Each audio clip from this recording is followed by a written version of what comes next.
ચલો ready start. Narcotic drugs and psychotropic substance act 1985 કલમ 35 અને 54 તારીખ 12/1/1988ના રોજ સાંજના 4 વાગ્યાના સુમારે દરિયાપુર પોલીસ સ્ટેશનના પોલીસ ઇન્સ્પેક્ટરને મળેલ માહિતીના આધારે તેમણે સ્ટાફના માણસો અને પંચોને હાજર રાખી દિલ્હી દરવાજા બહાર વોચ ગોઠવી દરમિયાન 17:15 કલાકે શાહપુર તરફ જતી ઓટો રિક્ષા, જેમાં પેસેન્જર હતા નહીં પણ કોથળા ભરેલ હતા, તે આવતા તેને રોકી રિક્ષાના ડ્રાઈવરને રોકી તેમની હાજરીમાં કોથળીમાંની વસ્તુની તપાસ કરતા તેમાંથી 105 કિલો 700 ગ્રામ ચરસ મળી આવેલ. પ્રશ્ન એ હતો કે આવા સંજોગોમાં રિક્ષા ડ્રાઈવર આ માલનો કબજો ધરાવતો હતો તેવું સાબિત થયેલ ગણાય.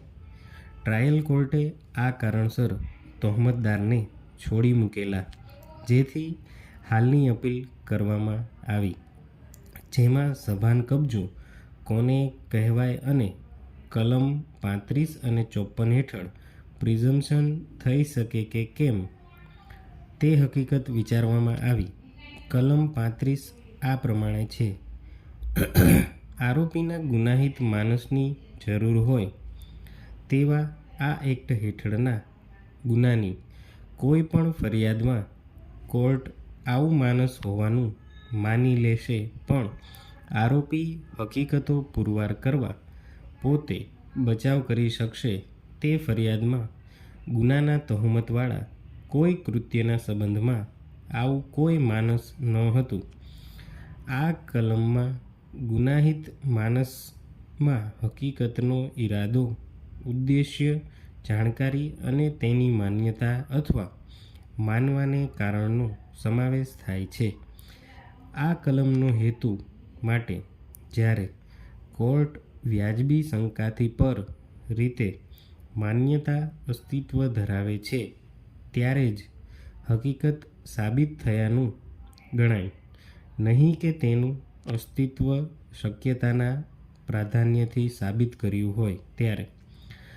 આ એક્ટ હેઠળની ઇન્સાફી કાર્યવાહીઓમાં વિરુદ્ધનું સાબિત કરવામાં ન આવે તો અને ત્યાં સુધી કોઈ આરોપીએ કોઈ કેફી ઔષધ અથવા માદક પદાર્થના કબજા માટે સંતોષકારક ખુલાસો કરે નહીં તો તેણે તેના અંગે પ્રકરણ 4 હેઠળ ગુનો કર્યો છે એમ માની લઈ શકાશે.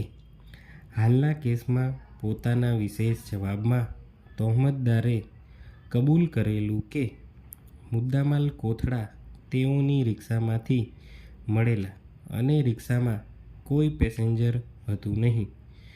તેમને કહેવું હતું કે કોઈ 2 અજાણ્યા વ્યક્તિઓએ તેમને આ માલ અમુક ઠેકાણે લઈ જવાનો હતો અને પોતે સ્કૂટર ઉપર જઈ રહ્યા હોય તેમની પાછળ આવું. આ હકીકત સાબિત કરવાની જવાબદારી તહોમતદારની હતી, પણ આવો કોઈ પુરાવો આપવામાં આવેલ નહીં.